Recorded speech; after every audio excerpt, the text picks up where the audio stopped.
যেখানেই mob justice পরিস্থিতি হবে, সে যেই হন না কেন, যেই ধর্মের, যেই লিঙ্গের, যেই বর্ণেরই হন না কেন, যেই জাতিরই হন না কেন, আমরা এখন থেকে কঠোর ভূমিকায় অবতীর্ণ হব। তথ্য উপদেষ্টা মাহফুজ আলমে হই মব পরিস্থিতি তৈরি হলি বা থানা ঘেরাও পরিস্থিতি তৈরি হলে এখন সাথে সাথেই ব্যবস্থা লওয়া হইব। আজিয়ে মার্চ 9 তারিখ রবিবার দুপুরে দেশের আইন শৃঙ্খলা পরিস্থিতি লই আইন ও স্বরাষ্ট্র উপদেষ্টার এক যৌথ ব্রিফিংতে হতা হই তিনি। এই সময় মাহফুজ আব্দুল্লাহ আরো হয় আজিয়ে প্রধান উপদেষ্টার উপস্থিতিতে আর একটা সিদ্ধান্ত লই দি হন জায়গা থন মব তৈরি হলি বা থানা ঘেরাও গরিবের পরিস্থিতি তৈরি হলি আর খুব কঠোর ভূমিকা রাখুন, সঙ্গে সঙ্গে ব্যবস্থা লওয়া হইব। যেই অপরাধী হন না কেন, এটা কোনো জাতপাত, ধর্ম, বর্ণ দেখা হবে না, লিঙ্গ দেখা হবে না, নারী কি পুরুষ,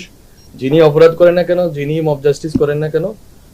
তিনি ধর্মীয় হন, নিধার্মিক হন, ধার্মিক হন, যেই হন না কেন, তাকে আমরা আইনের আওতায় নিয়ে আসার ক্ষেত্রে আজকে থেকে সিদ্ধান্ত নিয়েছি। এবং আজকে মাননীয় প্রধান উপদেষ্টার উপস্থিতিতে আমরা সিদ্ধান্ত নিয়েছি যে সামনে থেকে মব জাস্টিস পরিস্থিতি তৈরি হলে অথবা কোনো ধরনের থানা ঘেরাও থেকে শুরু করে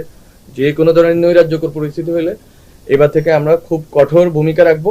এবং ওখানেই গ্রেপ্তার থেকে শুরু করে ওখানেই আমরা যথাযথ আইনি ব্যবস্থা নেওয়ার ব্যাপারে সব স্টেক হোল্ডারদেরকে বলে দিয়েছি। এবং যারা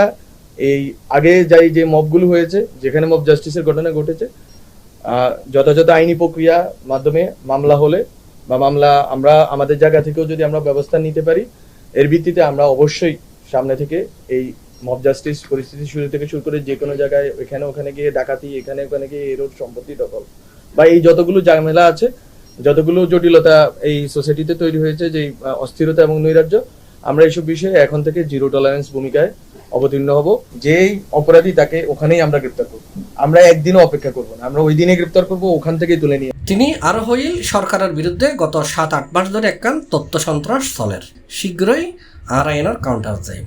ভারত থেকে হোক, বাংলাদেশের ভিতর থেকেও বিভিন্ন জায়গা থেকে কমিউনিকেশন একটা ওয়ারফেয়ার চলতেছে। আমাদের জায়গা থেকে আমরা এখন থেকে কাউন্টার কমিউনিকেশন ওয়ারফেয়ারে যাব, জনগণ সঠিক তথ্যটা পেতে পারে এবং যে ফেক নিউজগুলো ছড়ানো হয় জনগণের ভিতরে উত্তেজনা তৈরির জন্য বা বিভিন্নভাবে এক ধরনের টেনশন তৈরি করা হয়, সেটার বাইরে কিভাবে হচ্ছে সঠিক তথ্য নিশ্চিতের মাধ্যমে জনগণকে সঠিকভাবে সচেতন রাখা যায় এবং জনগণকে C+ TV চট্টগ্রাম আমরা মিডিয়া স্টেক হোল্ডারদের সাথে বসবো।